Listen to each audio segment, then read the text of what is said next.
So, after Charlie Kirk was, like, shot in the neck from 200 yards, there are still, a lot of unanswered questions. Like, where did the real killer even go?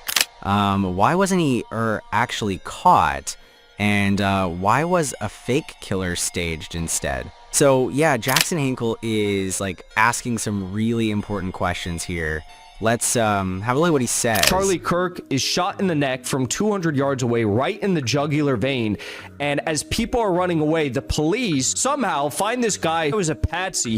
He faked the whole thing to divert attention from the real shooter on the rooftop 200 yards away. Then we find out that the shooter managed to escape without a trace. No security camera footage. No one saw him on the campus. Moments after, though, the shooting takes place, you have Benjamin Netanyahu who comes out and tweets about this before anyone else. Before Trump even, the personal friend of Charlie Kirk. Then a few moments later, you have Benjamin Netanyahu come out and say that I was speaking to Charlie Kirk 2 weeks ago. I invited him to Israel. What? You invited him to Israel after he was saying all these things about Mossad, about Gaza, about Iran, and he was getting all this flack for having Tucker Carlson and Dave Smith speak at TPUSA. All of your Hezbollah agents were attacking Charlie Kirk, and you decided to stop your schedule, bombing 7 countries in the middle of this political crisis in your country, to have a conversation with Charlie Kirk, call him and say that he needs to come to Israel to kiss the wall again, and presumably he said no. Am I missing something? Because a lot of the Israelis and their Hezbollah agents online are saying, you can't talk about that, you're a conspiracy theorist, you're just trying to tie everything to Israel. No, this is a political assassination of one of the most famous political commentators in the country. I'm allowed to ask questions about whatever I want. I'm allowed to say whatever I want. Do I think it's interesting that JFK's shooter was never found? RFK's shooter was never found?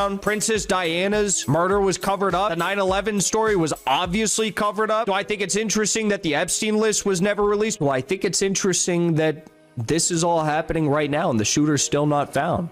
Yes, I do. And I'm going to keep asking questions.